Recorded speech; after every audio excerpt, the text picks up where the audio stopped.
Hello and welcome to the 116th episode of the Brian Hornback Experience. We are going to talk about 2022 because this is happening on December 31st of 2022. It was the year of elections in Knox County in East Tennessee.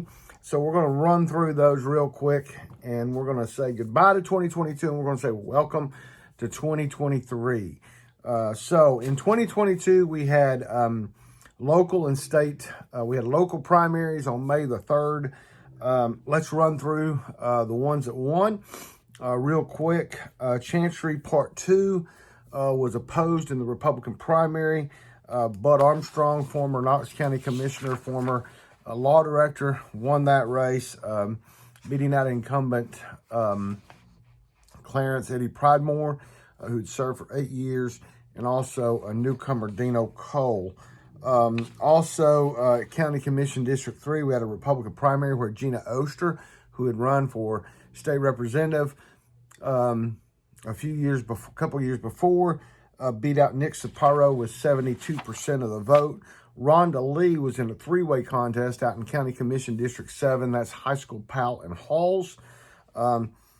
She beat out three opponents. And then in the at-large seat 10, the incumbent won with 56% of the vote to attorney Steve Weiner. Weiner had started his campaign in late January because if you'll remember, a local activist, Miss Cruz, had planned to run. She backed out at the last minute. Weiner had originally said he was going to run for judge. He then changed, and so in late January, by May the 3rd, he garnered 43% of the vote. Only a slight difference of about 4,000 votes in that race. Kim Frazier took on the establishment. She took on a local business owner who was backed by all the money in town, all the pretty people in town, and she got 56% of the vote with 15,361 votes to the establishment's favored opponent.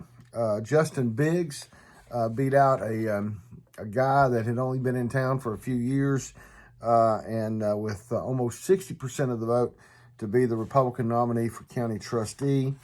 We had a couple of lawyers that were running for General Sessions Judge, Judd Davis, who had been appointed by the county commission for the vacancy back in early January. That was Jeff Emery's General Sessions seat. Jeff had retired early. He retired in December. Judd got 70% of the vote. Sharon Frankenberg, still a county magistrate today, was the other one in that race. In the sheriff's race, a lot of folks were thinking this was going to be a competitive race. Tom Spangler besting former sheriff by more than 70% of the vote. And then out in the school board out in North Knoxville, Patty Bounds had chosen not to run again because there aren't term limits on school board. And so Steve Triplett got 64% of the vote in the primary. Christy, the school board chair, got 64.5% of the vote from her district. Then the Democrats, Matt Shears, really put up a field of candidates. And so in the Democrat primary, there wasn't really many contests. Jackson Fenner was unopposed for DA. Debbie Helsley beat out Tyler Givens and Bob Fisher. Should be noted that Tyler Givens has gone on to do a couple of YouTube channels. So at some point, I may get Tyler back on the Brian Hornback podcast, the Brian Hornback Experience. He was on when he was running against Debbie Helsley and Bob Fisher. And so we may get him back on to talk about his YouTube channels. And then Stuart Hall had run unopposed to take on either Gina Oster or her opponent. Ultimately, he ended up taking on Gina Oster because she won that primary. Dylan Early was the Democrat to take on the seat 10. County Commissioner at Large Vivian Underwood Scheidt was the Democrat to take on the seat 11, which became Kim Frazier. Dave Caslett was the Democrat to take on Justin Biggs for trustee. Sarah Keith was Interestingly enough, Sarah Keith, instead of choosing to run against Judd Davis or Sharon Frankenberg in the open seat, had chosen to run against a sitting judge, Chuck Cerny, who had been on the bench longer, I think. Actually, no, I'm sorry. I got that corrected on a Brian Hornback Experience podcast. Tony Stansberry is the longest serving member on the General Sessions bench. We have 5 General Sessions judges in Knox County. So anyway, she chose to take on Chuck Cerny. So she won that Democrat primary. And then Dana Moran was the Democrat candidate to take on Charlie Susano, the circuit court clerk. And then Scott Crammon was the Democrat to take on Nick McBride for registered deeds. Then the school board this year was nonpartisan, first time since 1992. John Butler bested Charles Frazier to be the Democrat for District 1. Catherine Bike was unopposed in District 4. And Annabelle Hensley was unopposed in District 9 out in South Knoxville. Hold on a second, please. The dog needs a treat. So that kind of wraps up the winners of the of the May contest. So then we move on to August the 4th. August the 4th was interesting.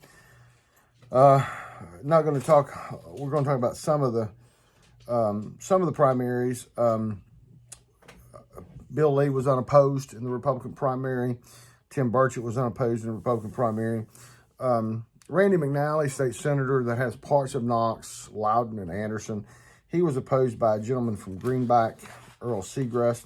McNally got 83% of the vote in the Republican primary. Richard Briggs, what was thought to be a fairly competitive race, wasn't competitive really, in the fact that Briggs got 66% of the vote, a little more than 66% of the vote to Kent Morrell. You'll see Kent Morrell's name come back again. Then Elaine Davis and Janet Testerman were in a pretty hotly contested race for District 18, which is that's the race that Gina Oster had run in, but Eddie Manis had served for 1 term and opted not to run again. So Elaine Davis won that primary. Then on the state executive committee for Randy McNally's district, District 5, Tim Hutchison bested incumbent Scott Smith. Myself, Brian Hornback, bested 2 opponents, Sam Maynard and Randy Pace. Kent Morrell, who had run against Richard Briggs, what had happened was he'd gotten on the ballot to run for SEC, but because of a lawsuit in Nashville, they had opened up the window for state senate again because there was a lawsuit about the way that the state senate had redistricted the state. So Morrell picked up a petition to run against Briggs in that meantime. But by the time he filed that petition for state senate, he wasn't able to withdraw from the state executive committee race. So he ran for state executive committee and state senate at the same time. I guess the folks that didn't, there were 4 people in that race, Leonard Brown, Rob Gray, and Wayne Sellers, along with Morrell. Morrell was the 3rd name on the ballot. I guess because people felt like they couldn't vote for him for state senate, they gave him a vote in the SEC. So he got more than 50% of the vote. He got 50.90% of the vote in the Republican primary. Terry Frank, also in that same district for committee woman, bested out incumbent Amy Jones. Jane Chedister in District 6, the district I serve, was unopposed. Karen Brown, who had served on the state executive committee in Dr. Briggs's district before, in District 7, she was challenged by Janice Cry. She won with almost 60% of the vote. And then in the Democrat primary, Dr. Martin bested out 2 folks with 46% of the vote. Mark Harmon was unopposed, and the other candidates were unopposed as well. And then we get into the general election that happened on August the 4th. Sharm Allen, our Republican district attorney, getting almost 57% of the vote, investing out to Attorney Jackson Fenner. Mayor Glenn Jacobs besting out Debbie Helsley. We're going to hear her again in 2023, I believe. Glenn Jacobs getting 55% of the vote. Gina Oster getting almost 51% of the vote against her Democrat opponent, Stuart Hall. Again, the seat 10 at-large county commissioner got a little more votes with his Democrat opponent, Dylan Early. He got 56% of the vote, but again, his opponent, the Democrat Dylan Early, coming in pretty strong with 23,000 votes. Kim Frazier beat Vivian Shipe and Don Bridges, the independent, with almost 54% of the vote. Justin Biggs beating Caslett with almost 56% of the vote. Chuck Cerny coming in with about 56% of the vote. And then Charles Susano coming in with a little over 57% of the vote to Dana Moran. Nick McBride coming in with 57% of the vote. So let's talk about those. Let's talk about those those countywide races. What we saw is the countywide races varied from 55 to almost 60% of the vote. Mayor Jacobs getting about a little more than 55% of the vote, and Biggs and Susano getting about 57% of the vote. What you see there is you see that a lot of folks are moving in to Knoxville from other areas. They're moving in from California, moving in from up north.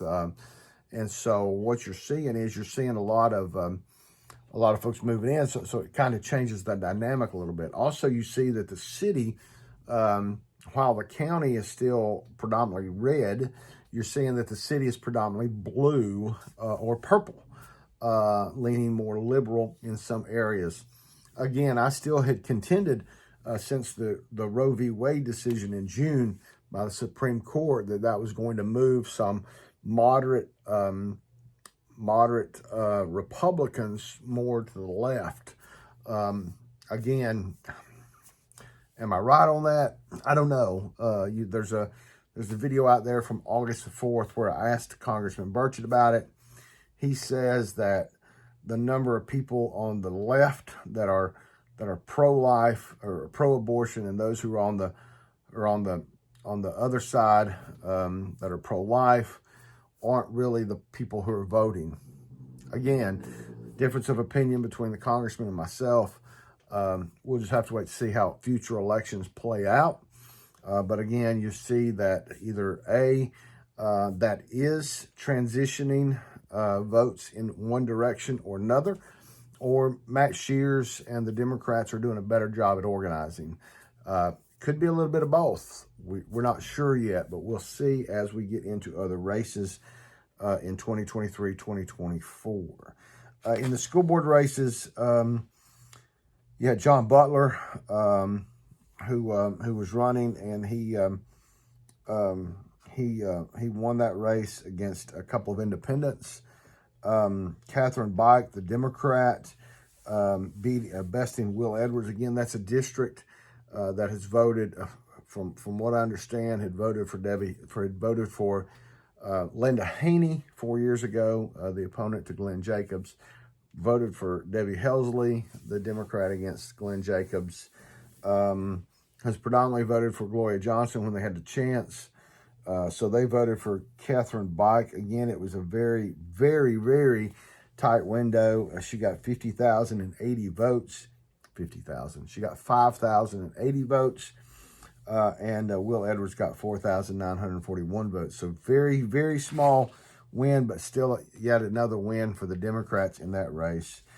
Betsy Henderson held on with like 60% of the vote out in Hardin Valley for her school board seat. Steve Triplett besting his independent opponent out there in North Knoxville.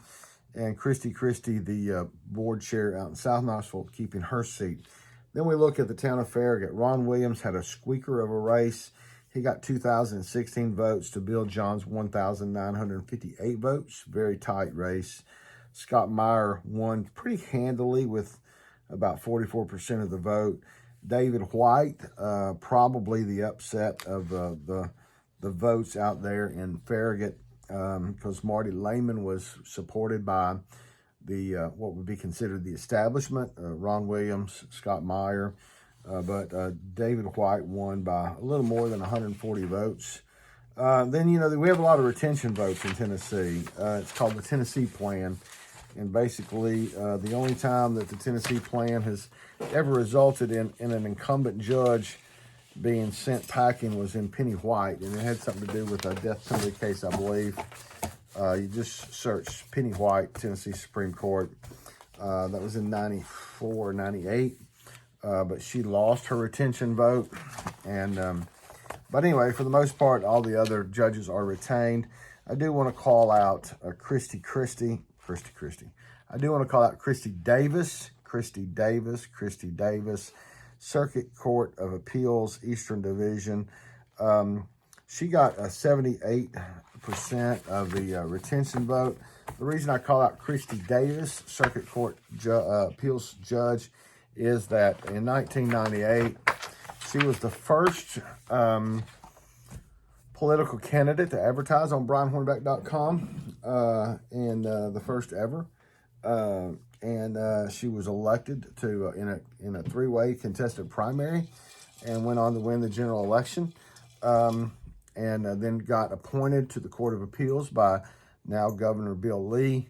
And so kudos to Christy Davis, Judge Christy Davis of the Court of Appeals in the Eastern District of Tennessee. Now we fast forward to November the 8th. That would be the state general and the federal general election. Bill Lee easily winning in Knox County and winning in the state to be governor of Tennessee, besting out Dr. Jason Martin. But it should be noted that in Knox County, Constance Every, somebody who we all know about because she's been very involved in social justice activities.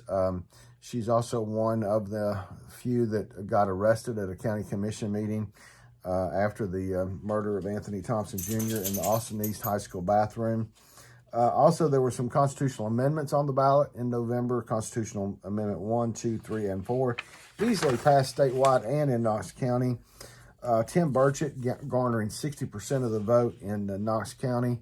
And again, that went on to, in all his other counties, he wound up winning the general election there. Randy McNally, virtually unopposed. He had a write-in candidate who garnered one early vote and 2 election day votes in Knox County. So she got 3 votes in Knox County, but easily winning his election. Richard Briggs was opposed in the general election by a gentleman by the name of Brian Langan. Again, Dr. Briggs got more than 62% of the vote. Jason Zachary, he won re-election. Probably a little bit tighter than he's experienced in the past, but still won nonetheless.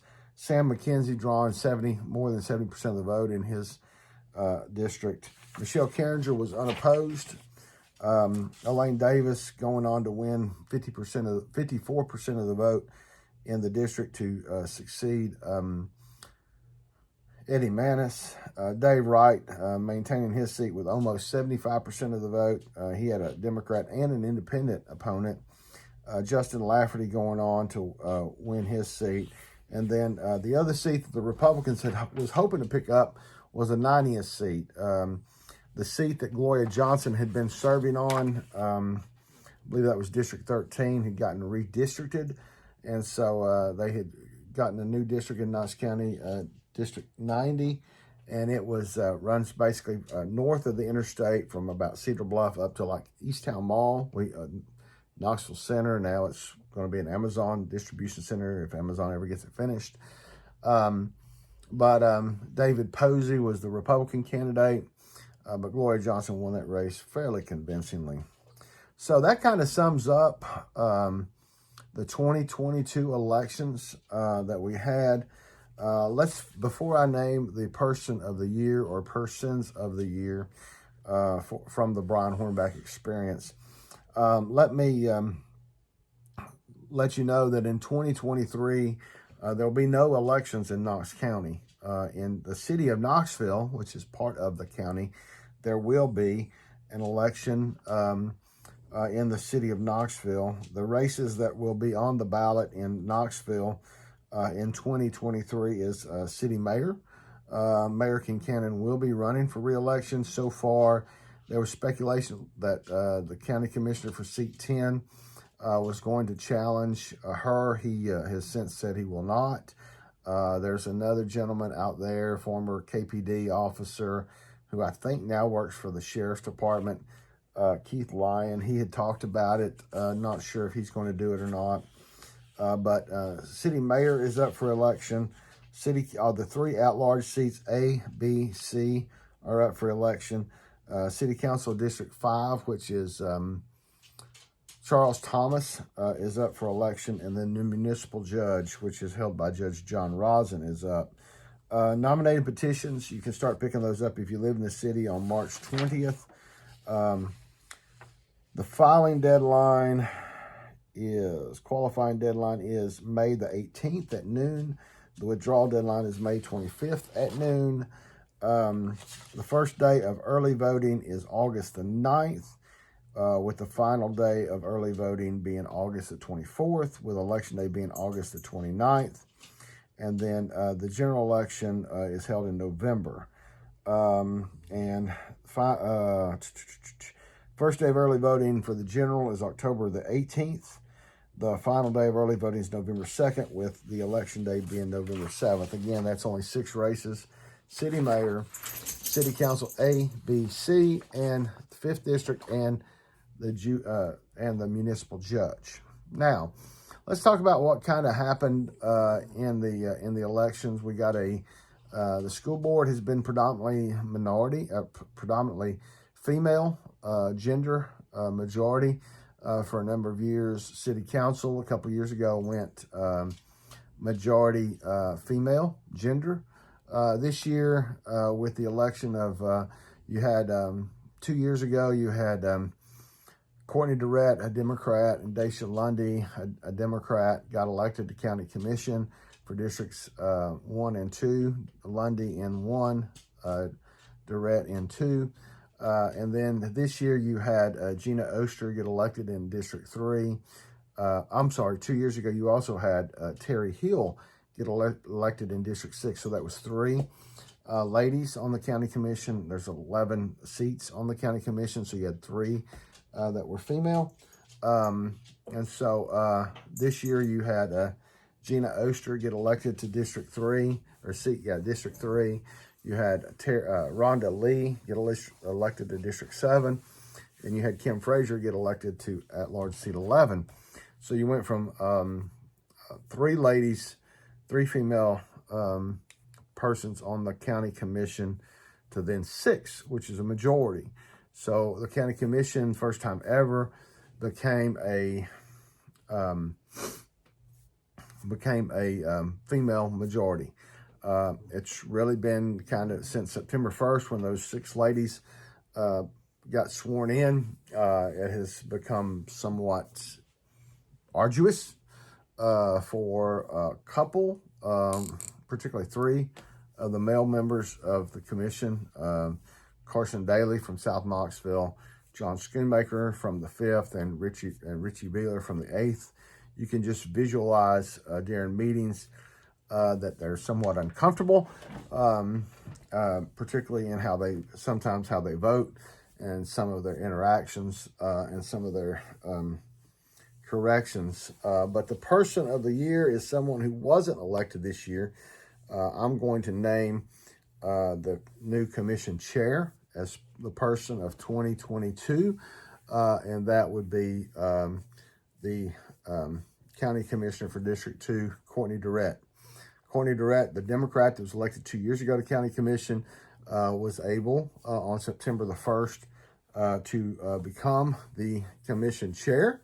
And I think that is somewhat unprecedented, and I think notable that